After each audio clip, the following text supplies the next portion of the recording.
My MIL booked a family cruise for everyone except me, so I showed up in the Caribbean on my family's mega-yacht. Now she's begging for an invite. My mother-in-law Diane announced the family cruise at Sunday dinner. I've booked us all on a 7-day Caribbean cruise for Christmas. She pulled out printed tickets and started handing them out. One for my husband Brett, one for his sister Amy, one for Amy's husband, one for Brett's brother, one for his brother's girlfriend who'd been dating him for 3 months. Then she sat back down. I waited. What about mine? I asked. Diane looked confused. Oh, I figured you'd want to spend Christmas with your own family. You're always talking about them. I hadn't mentioned my family in months. Brett just sat there eating his potatoes. But I'm Brett's wife. We've been married for 4 years. Diane shrugged. Well, the rooms are already booked. It's 5 people, and the ship doesn't allow 6 to a suite. You understand. The girlfriend who'd been around for 3 months was going, but I wasn't. This wasn't new. Diane had been doing this for years. The family reunion in Vegas? Sorry, the hotel room blocks filled up. The weekend at their lake house? We assumed you were working. The wine tasting tour? It's really more of a blood family thing. But a cruise was different. A whole week watching my husband leave for a vacation I wasn't invited on. Brett tried to smooth it over in the car. Maybe we can book you a ticket separately. You could get a room on a different floor. I asked if he was seriously suggesting I book myself onto a cruise where his entire family already had rooms together. What else can we do? She already paid, he said. What he could do was obvious, but he wasn't going to do it. That's when I called my father. My family had money. Real money. The kind where we had boats with names and houses in multiple countries. I'd never flaunted it because I loved Brett for who he was, not what he had. But Diane had pushed too far. Dad, I said, I need to charter the Mariana for Christmas week. The big one. My father didn't even ask why. Done. Where to? I told him the Caribbean, specifically the same ports the cruise was going to. He laughed. Someone exclude you from something? He knew me too well. The next Sunday dinner, Diane was going on about the cruise again, showing photos of the ship, talking about the dining room, the activities. Such a shame you can't come, she said to me. But you'll have a nice quiet Christmas here. I smiled. Actually, I won't be here. My family's doing something that week too. Diane barely looked up. That's nice. A little local get-together? I pulled out my phone and showed them the yacht. 180 feet of pure luxury. We're taking this to the Caribbean. Same ports as your cruise, actually. What a coincidence. Brett dropped his fork. Amy leaned in to look closer. Is that a yacht? Like a private yacht? I nodded. It's one of ours. We'll have a full crew chef. Everything. My parents, my siblings, their kids. We're even bringing my cousin's new boyfriend. Family's family, you know. Diane's face went through several expressions. That must cost a fortune. I shrugged. Dad owns it. No cost, really. Just the fuel and crew. Brett suddenly got interested. Maybe I could skip the cruise and come with you instead? I laughed. Oh no, you already have plans. Besides, it's really more of a blood family thing. You understand. Diane tried to recover. Well, cruise ships have so many more activities. Casinos, shows, multiple restaurants. I kept scrolling through photos on my phone. True. We just have the jet skis, the submarine, the helicopter for island hopping. Pretty boring compared to a cruise ship. Amy's husband was staring. Did you say submarine? The best part was still coming. Oh, and since we'll be in the same ports, maybe we'll see each other. We could wave from the yacht while you're... What deck are you on again? Interior rooms? Diane's face was red. We have balcony rooms. I pretended to think. Right, those tiny balconies on the side. You'll be able to see us perfectly. The yacht usually has to anchor away from the cruise ships because we need more space. Brett was panic texting me under the table. Please let me come. Please. I didn't know you were doing this. I ignored him and kept talking. My brother's girlfriend is so excited. She's only been dating him for a month, but family's family, right, Diane? The week of the cruise came. My family and I boarded the Mariana 2 days before they left, making sure to post nothing online until we were already at sea. Then I started sharing photos. The breakfast was spread on the deck, the sunset from the hot tub. My mom and I are doing yoga on the helipad. Brett called me from their first port. We can see your yacht from the ship. It's enormous. He sounded miserable. Everyone keeps asking about it. The captain even announced it over the speaker. I was getting a massage on the deck at that moment. How fun! How's your cruise? I could hear Diane in the background asking if that was me. Brett said something muffled, then, Mom wants to know if she can come see the yacht. I told Brett to put his mom on speaker. Sure, Diane can come see the yacht. We'll be docked at Marina Bay tomorrow afternoon around 2. Just take a water taxi from the cruise port. Brett's voice got lighter, almost happy. Really? That's great. Thank you so much. I could hear Diane in the background saying something about how nice that was of me. I hung up and walked over to where my brother was doing tricks on the jet ski near the yacht. Guess who's coming to visit tomorrow? My brother cut the engine and floated closer. Please tell me it's your mother-in-law. I nodded and he started laughing so hard he almost fell off into the water. My dad was sitting on the upper deck reading and he looked up when he heard the noise. What's so funny? My brother called up to him. She invited Diane to come see the yacht. My dad put his book down and came to the railing. Are you sure that's a good idea? I shrugged, but something in his tone made me stop and think. What did I actually want from letting Diane visit? Was I trying to rub her face in what she excluded me from? Did I want an apology? Did I just want her to see that I had my own family who actually wanted me around? I didn't have a clear answer, and that bothered me more than I expected. That evening, my mom found me sitting on the main deck watching the sunset. She sat down next to me without saying anything for a minute. Then she asked quietly what I really wanted from this whole situation.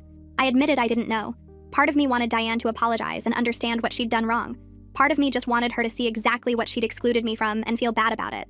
Part of me wanted to prove I didn't need her family's approval because I had my own family who loved me. My mom listened and then said that those were all valid feelings, but I should figure out which one mattered most before Diane showed up. Otherwise, I might do something I'd regret later. I told her I'd think about it, but honestly, I still didn't know. That night, I couldn't sleep. Brett kept texting me and each message got more desperate. He said everyone on the cruise was talking about the yacht. He said his mom was really embarrassed because people kept asking her about it. He said Amy and Jeremy were uncomfortable and the whole family dynamic was weird now. Then he sent the text that really got to me. You've made your point. When are you coming home? Like this whole trip was just me punishing him instead of me actually enjoying time with my own family. Like I'd planned this yacht trip just to make him feel bad, and not because his mother had excluded me from a family vacation. I put my phone on silent and tried to sleep, but I kept thinking about what my mom had asked. What did I really want? The next afternoon, I was on the upper deck when I saw the water taxi approaching. Diane was sitting in the front wearing what looked like her nicest cruise outfit, a flowered dress and sandals with a sun hat. But as the taxi got closer and she could see the Mariana up close, I watched her face change. Her mouth opened a little and she grabbed the side of the taxi. The yacht was huge compared to the little boat she was in. When she stepped onto our dock, she had to look up and up to see the top decks. She looked so small standing there next to the yacht, almost like a kid seeing something overwhelming for the first time. I walked down to meet her and kept my voice polite but not warm. Welcome aboard. Let me show you around. She followed me up the stairs to the main deck, and I could feel her hesitating with each step. My family was having lunch at the big table on the deck. Fresh fruit and pastries spread out everywhere. My mom stood up when she saw us and walked over with her hand extended. You must be Diane. It's so nice to finally meet you. Her voice was perfectly gracious and polite, but somehow it felt more cutting than if she'd been rude, like she was showing Diane exactly how you're supposed to treat family. Diane shook my mom's hand and tried to make conversation. She started talking about how nice the cruise ship was, and how many restaurants it had, how there were shows every night and a casino and multiple pools. She was comparing everything favorably to the yacht, like she was trying to convince herself the cruise was better. Then she looked past my mom and saw our chef preparing lunch. He was working on fresh lobster and the smell was amazing. There were bottles of wine chilling in ice buckets. The table settings were actual china and crystal glasses. Diane stopped talking mid-sentence. She just stood there looking at the setup, and I could see her face change as she realized everything she'd been saying was obviously wrong. The yacht was better in every way and she knew it. She went completely quiet after that and just followed me as I showed her around.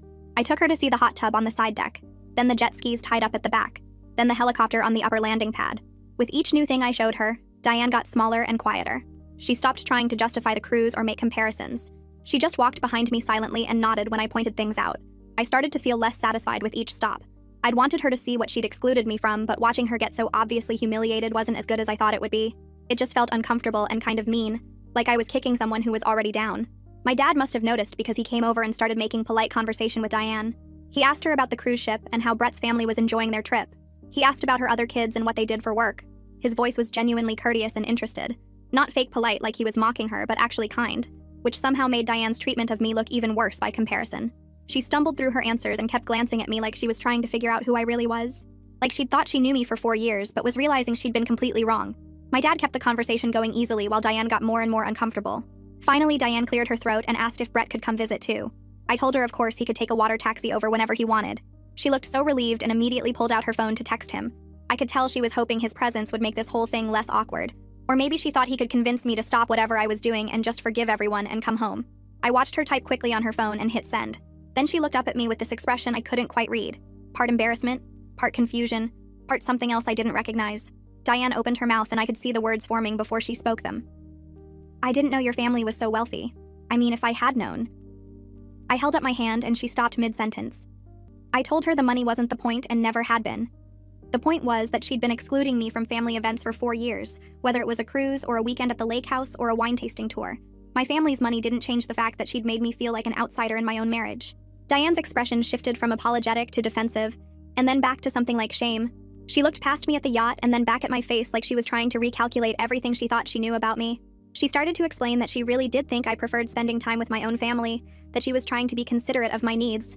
I cut her off and asked her directly why Jeremy's girlfriend of 3 months was more family than Brett's wife of 4 years.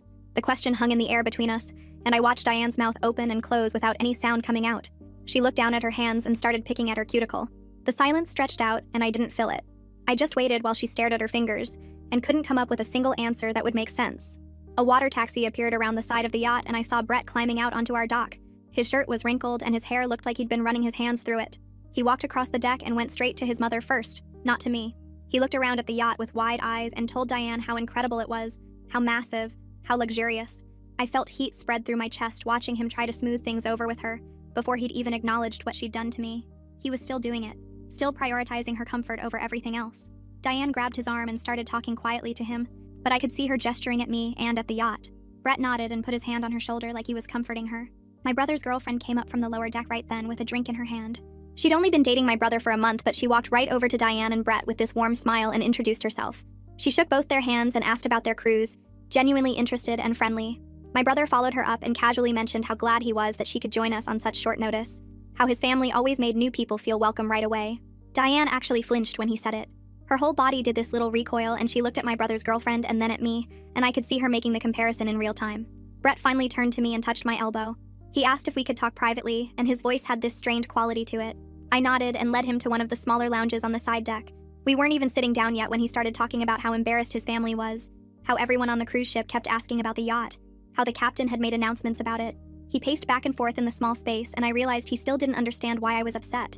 He was focused entirely on his family's embarrassment, and not at all on the fact that his mother had excluded me, and he'd let it happen. I told him I didn't charter this yacht to embarrass his family. I chartered it because his mother excluded me from a family vacation, and he sat there and let it happen without saying a single word in my defense.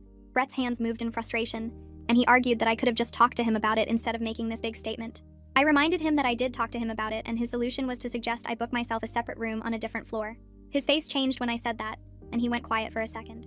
Brett admitted that suggesting the separate room was wrong, but then he said this whole yacht thing was over the top and making everything worse. I asked him if he would have actually stood up to his mother if I just stayed home quietly and accepted being excluded. He looked away from me and stared out the window at the ocean. I waited for him to answer, but he couldn't do it honestly. He knew, and I knew, that he would have just let it slide like he always did. We stood there in silence for a moment, and then I walked back toward the main deck. Brett followed behind me without saying anything else. When we got back to the main area, I saw Diane talking to my mother near the railing. My mom's expression was polite but strained, the way she looked when someone was saying something she strongly disagreed with, but she was too well-mannered to argue. Diane was gesturing with her hands and talking quickly. My mom caught my eye over Diane's shoulder and gave me this subtle head shake. Just a tiny movement that let me know the conversation wasn't going well, and Diane was making excuses instead of taking real responsibility. My phone buzzed in my pocket and I pulled it out to see a text from Amy. She was asking if she and Porter could come visit the yacht too. I was surprised she was reaching out directly instead of going through Brett or asking Diane to ask for her. I texted back that yes, they were welcome to come over. She responded immediately saying they'd get a water taxi and be there soon. I put my phone away and told Brett his sister was coming. He looked relieved, like maybe Amy's presence would make this whole situation less tense. About 45 minutes later, another water taxi pulled up, and Amy climbed out with Porter behind her. She looked around the yacht with obvious curiosity, but not the defensive attitude Diane had. She walked over to me and asked if we could talk for a minute. I nodded and we moved away from the group to a quieter spot near the bow. Amy took a breath and apologized for not speaking up when her mom announced the cruise without including me. She said she felt uncomfortable about it at the time, but didn't want to cause family drama by confronting her mother. She admitted that was wrong and she should have said something. I appreciated the honesty, even though it didn't fix what had happened, or change the 4 years of similar exclusions. At least Amy was acknowledging it instead of making excuses. Porter stepped closer and put his hand on Amy's shoulder. He looked at me directly and said what Diane did was messed up, and he told her so at the time. He explained that several family members felt uncomfortable with my exclusion, but nobody wanted to confront Diane because she gets defensive and makes everything worse. Amy nodded and added that her mom has a way of turning any criticism into an attack on her character. We walked back toward the main area where Diane was still talking to my mother, and Brett stood nearby looking anxious. The group dynamics shifted the moment Amy and Porter joined us. Diane was in the middle of explaining something to my mom when she noticed her daughter approaching. Amy sat down across from Diane and the conversation paused. My mom excused herself and went to check on something with the crew. Diane tried to continue her explanation about how cruise ships are actually more fun than private yachts, but her voice trailed off when nobody responded. Amy looked at her mother and said gently that this wasn't the first time she'd excluded me from family events. Diane's face flushed red and she started to argue, but Amy held up her hand. She listed the Vegas reunion, the lake house weekend, the wine tasting tour. Diane got more defensive with each example and insisted there were good reasons for all of them. Brett jumped in to defend his mother and said she just has trouble adjusting to new family members. Amy turned to look at her brother and pointed out that I'd been family for 4 years. She asked how long someone needs to be married before they count as real family.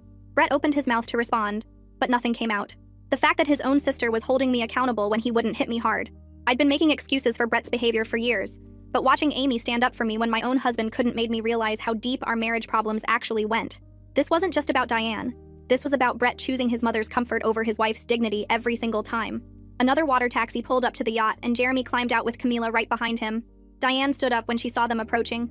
Jeremy looked uncomfortable as he walked onto the deck, and Camila smiled brightly and waved at everyone.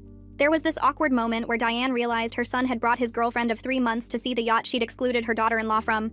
Jeremy's face went red, and he mumbled something about Camila wanting to see the boat. Camila seemed completely oblivious to the tension and started asking questions about the helicopter and whether we'd used the submarine yet. My dad appeared and suggested we all have lunch since everyone was here.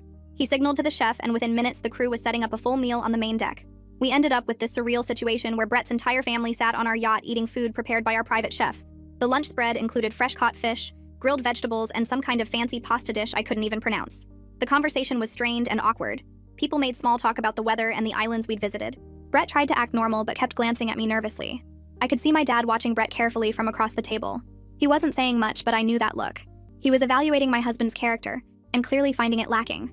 My mom asked polite questions about the cruise ship, and Diane answered in short sentences. Amy and Porter exchanged looks that said they wanted to be anywhere else. Jeremy focused on his food, and Camila kept trying to start conversations that died quickly. Diane made one more attempt to justify herself halfway through the meal. She said she was actually trying to give me a break from family obligations since I'm always so busy with work. My mother had been quiet through most of lunch, but she spoke up for the first time. She said very politely that excluding someone isn't giving them a break. She explained that exclusion tells someone they don't belong. The table went completely silent. Even Camila stopped talking. Diane stared at her plate and her face turned red again. Brett looked like he wanted to disappear. My dad nodded slightly in agreement with my mom. Nobody knew what to say after that, so we all just finished eating in uncomfortable silence. After lunch ended, Diane asked if she could speak to me privately. I agreed, mostly out of curiosity about what she'd say without Brett there to defend her or make excuses. We walked to the upper deck away from everyone else. The view was beautiful up there, with the ocean stretching out in every direction and the cruise ship visible in the distance. Requested Reds is on Spotify now. Check out link in the description or comments. Diane stood at the railing for a long moment without speaking. She seemed to be working up the courage to say something. When she finally spoke, her voice was quieter than I'd ever heard it. She admitted that she'd always felt threatened by me because I'm educated and successful. She said she worried I'd look down on her family because they didn't have college degrees or professional careers. I was stunned because I'd never done anything to suggest that. I told her I fell in love with Brett despite our different backgrounds, not because of them. I explained that I'd never cared about any of that stuff. Diane nodded slowly and said she could see that now. She confessed that seeing the yacht made her realize how much I'd downplayed my family's wealth all these years. She said she felt foolish for treating me like I was somehow less than her family when the reality was so different. I stopped her and pointed out that the yacht isn't the issue. The pattern of exclusion is the issue. I told her that money doesn't change the fact that she's hurt me repeatedly over 4 years. She tried to argue that she didn't mean to hurt me, but I cut her off. Intent doesn't matter when the impact is the same every time. I asked Diane directly if she would have treated me differently if she'd known about my family's money from the start. She hesitated before answering, and that hesitation told me everything I needed to know. She finally admitted that yes, she probably would have treated me better. I told her that's exactly the problem with her values. She judged me and excluded me based on what she thought I was worth instead of treating me like family, because that's what I actually am. We walked back down to the main deck where everyone was still gathered around the lunch table. Diane stood at the head of the table and cleared her throat until everyone looked at her.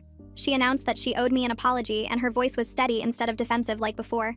She said she'd excluded me from family events over the years, and it was wrong no matter what her reasons were or what my background was. She looked directly at me when she said it, and I could tell this time she actually meant it. Brett's whole body relaxed like someone had cut strings holding him up. He smiled at me from across the deck, and I knew he thought his mother's words fixed everything between us. But I understood we had way bigger problems than just his mother's behavior toward me. I thanked Diane for the apology and told her I appreciated her honesty. Then I made it clear that rebuilding trust would take time and consistent changed behavior over months and years. I said words were a good start, but actions mattered more. Diane nodded and didn't argue or make excuses, which was different from how she usually handled being called out. The visit wrapped up after that with Brett's family needing to get back to their cruise ship before dinner. Amy came over and hugged me tight before she left. She whispered in my ear that she was glad I stood up for myself and that someone needed to do it years ago. Porter shook my hand firmly and said he hoped this was a turning point for how the family treated me going forward. Jeremy gave me an awkward wave and Camila smiled but didn't say anything. Brett lingered on the dock looking back at the yacht like he wanted to stay. Diane thanked my parents for lunch with actual politeness, and my dad nodded at her with the same courtesy he'd show any guest. I watched their water taxi pull away toward the massive cruise ship in the distance. My mom came and stood beside me at the railing. She didn't say anything, but she squeezed my shoulder and I felt the weight of everything that had happened settle over me. That evening, my family and I had dinner together at the big table on the main deck. The chef made fresh-caught fish, and my siblings were talking about the next day's plans for jet skiing. My dad waited until everyone had finished eating before he asked me directly what I planned to do about my marriage. The table went quiet, and everyone looked at me. I set down my water glass and admitted I didn't know if Brett and I could recover from this. I said it revealed something basic about how he handles conflict and family loyalty. My brother jumped in and pointed out that Brett had multiple chances to defend me. He said Brett chose his mother's comfort over my dignity every single time it mattered. My mom added more gently that I deserved a partner who stood beside me. She said I didn't deserve someone who suggests I book my own room when his family excludes me. My dad listened to all of this and then asked what I wanted to do, not what I thought I should do. I told him honestly that I loved Brett, but I couldn't keep living like this. I said I needed to see real change over time before I could trust him again. I spent that night in my cabin thinking about my marriage instead of sleeping. The yacht rocked gently, and I could hear the ocean outside my window. I realized the whole yacht situation was just a symptom of a much bigger problem. Brett had never fully separated from his mother's influence in 4 years of marriage. I'd been accommodating that broken dynamic the entire time without even realizing it. Every time Diane excluded me and Brett made excuses, I'd told myself it wasn't worth the fight. I'd convinced myself that being the bigger person meant accepting less than I deserved. But watching my own family's unconditional support this week showed me what real family actually looked like. My parents had never once made me feel less than or excluded my partner from anything. They'd welcomed Brett from day one without conditions or tests. The contrast was so obvious now that I couldn't unsee it. The next day, Brett texted asking if he could come back to the yacht to talk just the two of us. I agreed after thinking about it for a while. He arrived on a water taxi around noon looking serious and tired. I could tell he'd been thinking hard about everything that happened over the past few days. We sat in one of the smaller lounges away from my family. Brett started by apologizing for not defending me, and for the first time he didn't make excuses. He didn't try to explain his mother's behavior or justify what happened. He admitted he'd been conflict avoidant his whole life and it damaged our marriage. He said he wanted to change, but he didn't know how to do it. His hands were shaking slightly when he spoke, and I realized how scared he was of losing me. I told Brett that I needed him to understand something important. I said his mother's apology didn't fix what he did to me. Diane excluded me from the cruise, but he allowed it to happen. He even suggested I accommodate her exclusion by booking my own separate room. I said that betrayal came from my own husband, not from my mother-in-law. Brett's face crumpled and he put his head in his hands. He broke down and admitted he'd been scared of his mother's disapproval his whole life. He said he realized now that he'd been sacrificing our marriage to keep her happy. He told me that seeing my family's unconditional support this week showed him how messed up his own family dynamics were. He said he never understood what healthy family relationships looked like until he watched my parents interact with everyone on the yacht. He kept saying he was sorry over and over, but I knew sorry wasn't enough to fix years of choosing wrong. I asked Brett what he was willing to do differently going forward. He lifted his head and wiped his eyes with the back of his hand. He said he wanted to start marriage counseling and set real boundaries with his mother. He talked about finding a therapist and making sure Diane understood she couldn't treat me like this anymore. I listened, but I'd heard promises before when things got bad. I told him I needed to see consistent action over time, not just promises made in a crisis. He nodded and said he understood, but I could see the hope in his eyes, like he thought this conversation meant we were okay now. We weren't okay. We sat there for a while longer, and I told him we needed space to think. I said he should finish the cruise with his family, and I'd complete my yacht trip with mine. He looked disappointed and asked if we could at least talk every day. I said no. We both needed time to figure out what we actually wanted without the pressure of constant contact. He accepted it, but I could tell it hurt him. He asked when we'd talk again, and I said after we both got home. Brett stood up to leave and hesitated at the door. He turned back and asked if I was planning to divorce him. The question hung in the air between us, and I realized I didn't have a clear answer. I told him honestly that I didn't know yet. I said I loved him, but I couldn't stay in a marriage where I was always second to his mother's feelings. I explained that whether we survived depended entirely on his willingness to do the hard work of actually changing, not just talking about change. Brett's face crumpled again, but he nodded. He left without trying to hug me or kiss me goodbye, and I watched the water taxi take him back to the cruise ship. After Brett left, I went back to my cabin and lay on the bed staring at the ceiling. My mom knocked softly and came in without waiting for an answer. She sat on the edge of the bed and asked if I was all right. I told her I didn't know if my marriage was going to make it. She didn't try to give me advice or tell me what to do. She just squeezed my hand and said whatever I decided, she and Dad would support me. That night at dinner, my family didn't ask questions about Brett. My brother made jokes, and my dad told stories about past yacht trips, and everyone acted normal. It felt good to just exist without having to explain or defend myself. The rest of the yacht trip became more relaxed without Brett's family hovering. I actually enjoyed the Caribbean for the first time since we'd arrived. We went snorkeling and I saw sea turtles. We took the helicopter to a tiny island that only had one restaurant. My parents held hands while walking on the beach, and I remembered what a healthy marriage was supposed to look like. My brother's girlfriend sat next to me one afternoon while we were sunbathing on the deck. She said she admired how I handled the whole situation with Diane. She told me she couldn't imagine being excluded like that and still keeping my composure. I appreciated her saying it. It felt good to be around people who naturally included and valued me. The contrast with Brett's family was so obvious now. I realized how much I'd been accepting that I shouldn't have.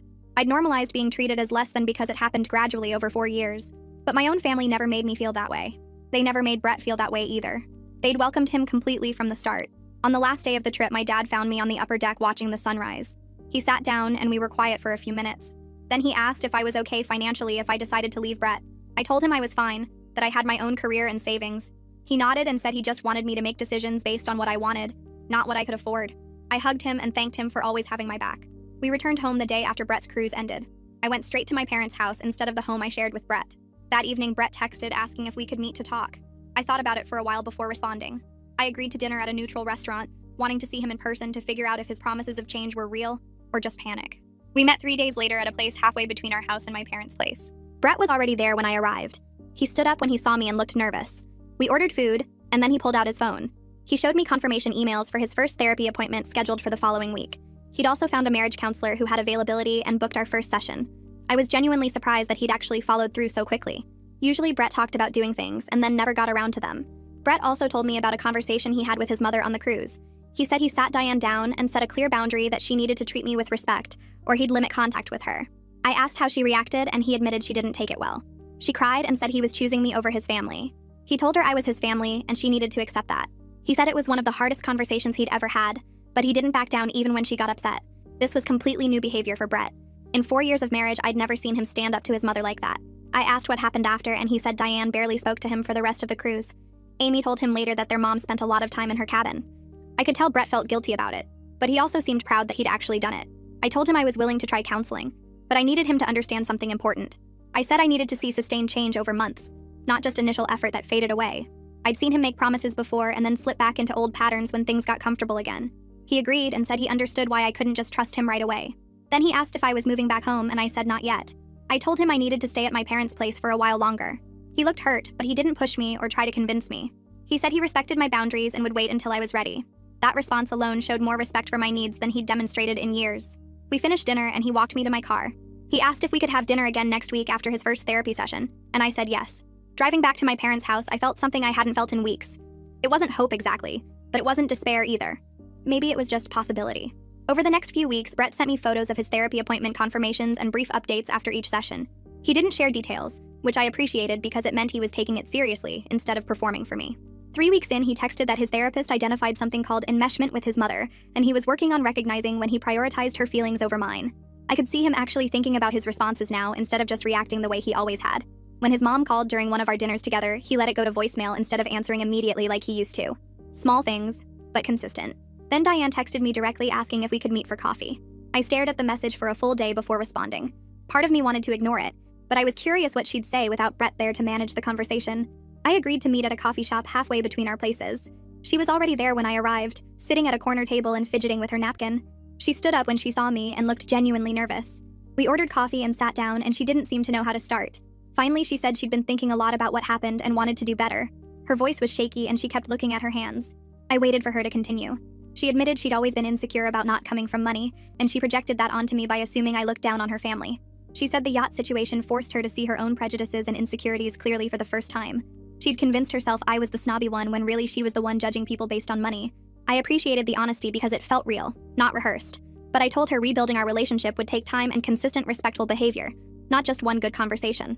She nodded and said she understood and didn't push for immediate forgiveness or ask when things would go back to normal. That response showed more emotional growth than I'd seen from her in 4 years. We finished our coffee and she asked if we could try meeting again in a few weeks. I said maybe and left it at that. Brett and I started marriage counseling the following week. Our therapist was direct and didn't let either of us make excuses. She made Brett walk through specific examples of times he chose his mother's comfort over our marriage.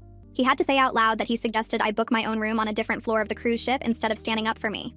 Hearing him repeat his own words back seemed to hit him differently than when I'd said it.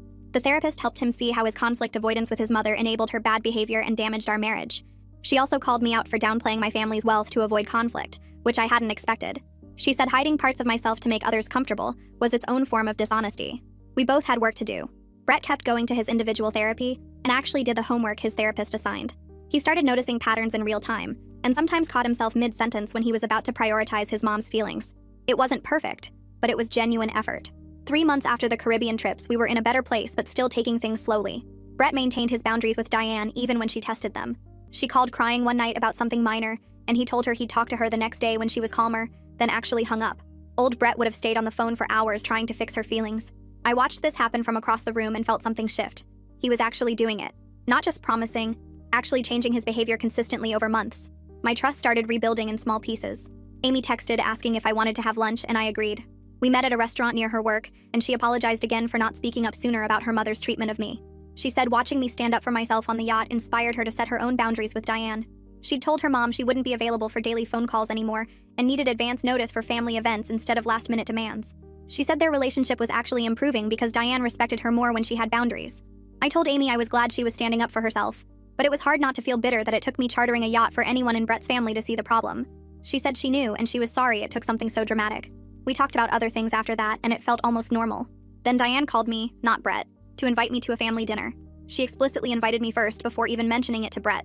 She asked if the following Saturday worked for me and said she wanted to make sure I could come before finalizing the date. It was a small thing, but it showed she was thinking about inclusion differently. I told her Saturday worked, and she sounded relieved. The dinner itself was still somewhat awkward but better. Diane introduced me to extended family members I'd never met, cousins and aunts who apparently lived nearby but had never been at family events I attended. She made a point of talking about my accomplishments and our marriage positively. She told her sister that Brett and I just celebrated our 5th anniversary and that I had an amazing career. Brett squeezed my hand under the table, and I could see he was genuinely proud of his mother's effort. She was trying. It wasn't perfect, and I still felt guarded, but I could see visible change. After dinner, Brett and I decided to take a weekend trip together, just the two of us.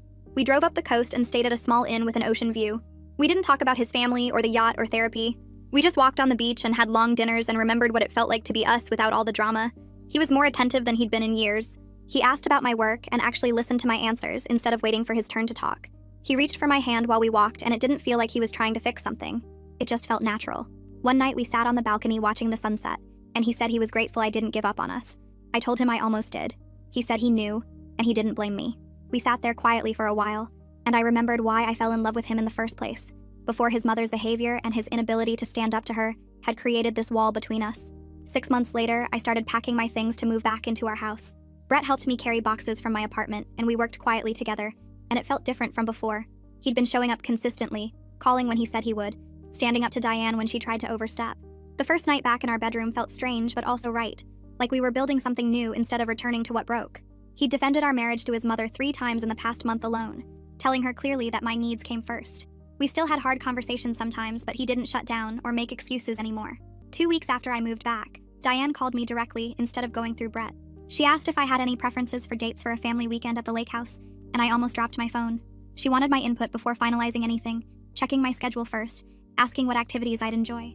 I suggested mid-June and mentioned I liked kayaking, and she wrote it all down and said she'd plan around what worked for me. When the weekend came, I felt genuinely welcomed instead of tolerated, and Diane introduced me to her lake house neighbors as her daughter-in-law with actual pride in her voice. She asked my opinion on dinner plans and included me in conversations naturally, and it mattered more than I expected. Brett noticed me relaxing throughout the weekend and squeezed my hand while we sat on the dock. My parents invited both families to dinner at our house a month later, and I was nervous about how everyone would interact. Diane arrived early and brought flowers, and she was respectful and warm with my mother, asking about her garden and actually listening to the answers. My dad and Brett's father talked about golf while Brett stood beside me looking relaxed instead of tense. He wasn't trying to manage everyone's feelings or smooth over awkward moments. He was just present and comfortable. Amy helped me set the table and whispered that she'd never seen her mother this at ease with my family. Watching both families laugh together over dessert showed me how far we'd actually come. For our 5th anniversary, Brett planned a small private trip to a bed and breakfast in wine country. We spent 3 days walking through vineyards and having long dinners, and on our last night, he gave me a necklace with both our family's birthstones twisted together in the design. He told me he was grateful I didn't give up on us when it would have been easier to leave. I held the necklace and realized that standing up for myself on that yacht saved our marriage instead of ending it, and that sometimes the hardest thing and the right thing are exactly the same. And that's the wrap-up. I always try to make sure there's something real to take away from each story. If this one gave you even a small idea, that's a win.